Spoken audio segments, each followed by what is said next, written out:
If anyone's out there watching, I want you to know I am being drugged by my edges. Action. Hello everyone, my name is Felicia Nicole and welcome back to my channel. In today's video, I will be discussing 3 things I wish someone would have told me before I truly embarked on this self-love journey. Are you ready? Do you have your pen and paper? All right, let's go. Number 1, it is tough. It is so tough. There are days where I legitimately ask myself, self? And myself said, huh? And I asked, are you losing your mind? Like, is this psychosis? Because how can you cry so much, but also start to feel so much peace? And then the world is still moving around you, but it almost feels like you're just like stuck in quicksand and nobody sees it. Oof. So that's the number 1 thing, is it is hard. But I must say that even though it is tremendously painful, I feel like I'm like blossoming into like a butterfly or something, you know? It's very rewarding, especially when you're like, when I encounter a situation that I would have normally responded differently to, but now I'll be like, oh, that's a generational curse that has been broken, big baby. So that's the number 1 thing, is when you begin to go on your self-love journey, be prepared for it to be extremely hard personally and interpersonally, because the number 1 thing that I had to work on again was creating and maintaining healthy boundaries.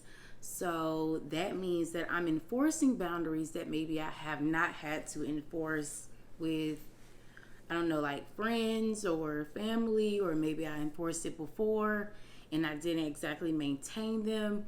So now I'm having to go back and like reset them. And you know, it's normal behavior for somebody to respond when something changes around them.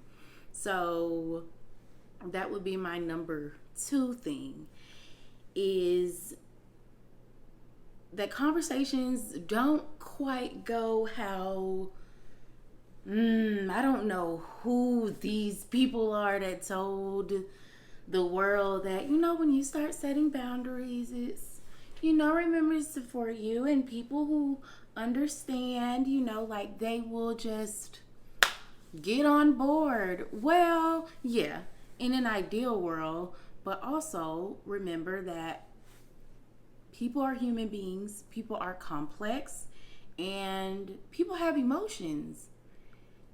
And emotion management is a totally different story, but how do you know that someone's gonna just like be okay with you setting a boundary? Not saying to not, but just in all honesty, be prepared for human reactions. Now, there are unhealthy reactions, and I think we all know the difference between healthy and unhealthy reactions. But when you're setting a boundary, I would suggest that you just leave a little space for the person to respond. So I always, when I've been setting boundaries or whenever I've had to do pretty much anything, I really try to lean into the fact that people are human beings. So people are going to feel feelings, and I want you to be able to express the way that you feel to me, because I just expressed something to you.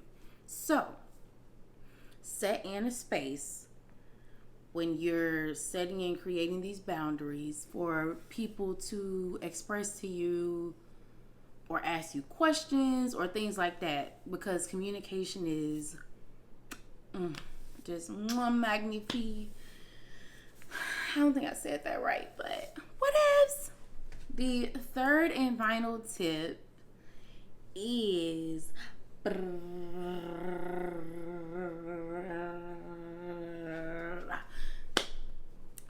to surround yourself with self-soothing things.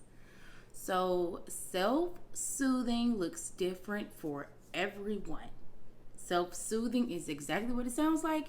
It's something that you do that like relaxes you and helps you to kind of like,